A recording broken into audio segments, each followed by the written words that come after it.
It is incredible and commendable the way His Excellency Brigadier General Muhammad Buba Marwa, retired OFR, has transformed NDLA and Nigeria's war against drug abuse and trafficking since he took over as the country's anti-corruption czar.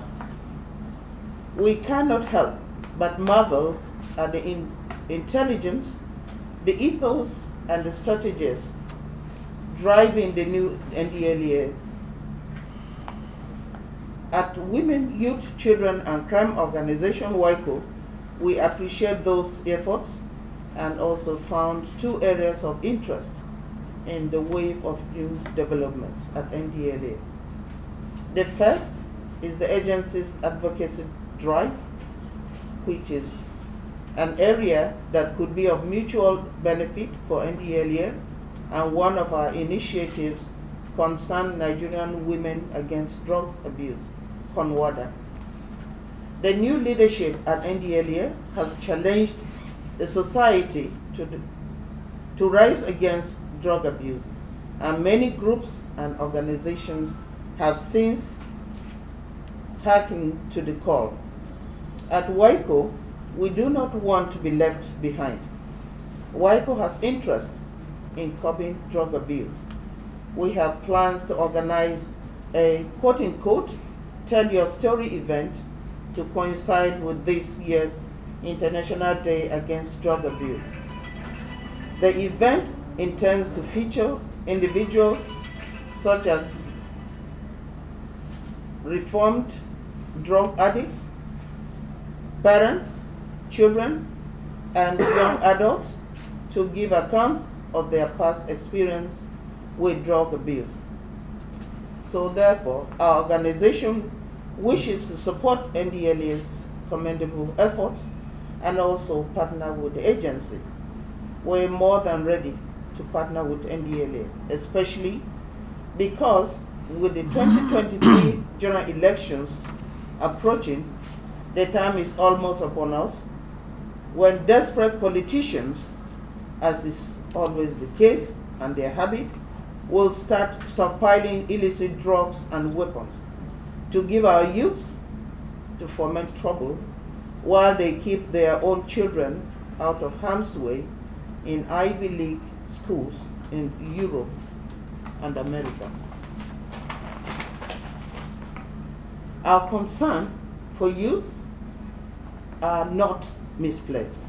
We have every reason to be alarmed. The number of arrests and drugs seized in the past 4 months alone pointed a grim picture, which indicate that Nigeria is now an illicit drug user country, not a transit country for drug trafficking anymore, as was suspected or was the case. In the light of the available facts, it is now understandable why there has been an exponential increase in crime waves across the country. Recently, we all read with horror story of a 20-year-old in Akwa Ibom who lured a young woman looking for a job to his house, raped, killed, and buried her before he found his way to Cross Rivers. This is not further from the truth. We can all agree that no government can provide all the jobs needed by its citizens, and that the best it could do is to foster the growth of conducive atmosphere for self-employment. This successful Nigerian governments have failed to do. Instead, we have witnessed licensing of new universities, which has seen the number of private universities rise to 79 in 21 years, with more soon to be accredited. As of December 2020, the country had at least 170 universities, with all of them churning out thousands of graduates every year, some half-baked. And with so many idle hands in the systems, it is only a matter of time before a state of insecurity is engendered. Add drug abuse to the equation, and we can begin to see clearly how Nigeria arrived at the nagging in which we found ourselves today. Finally, sadly, it is the country's youth population that gets consumed by the menace of drug and crime. And if we do understand that youth are truly leaders of tomorrow, then all hands must be on deck to set Nigeria's future. In that task, mothers, parents, teachers, particularly mothers, they're especially helpful as they can help to nip the problems in the bud. This is where Concerned Nigerian Women Against Drug Abuse, CONWADA, comes in. Of course, government must continue with efforts aimed at reducing poverty and providing conducive atmosphere for youth empowerment and development. I said finally, okay, finally, the call for drug tests is another aspect of the NDLA strategy that I found very, very pleasing.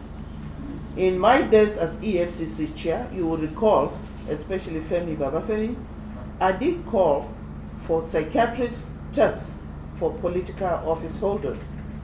At the time, the idea was perceived as outlandish, but events thereafter justified my position in this country. Against the backdrop of what is happening in Nigeria today, especially with the number of those abusing illicit drugs, let me join my voice to the earlier call by the NDLA chair, His Excellency General Marwa, that those aspiring for political offices across the country in 2023 must undergo a drug test as part of measures to determine those fit to head our people, to lead our people, control our resources, and direct our destiny in this country.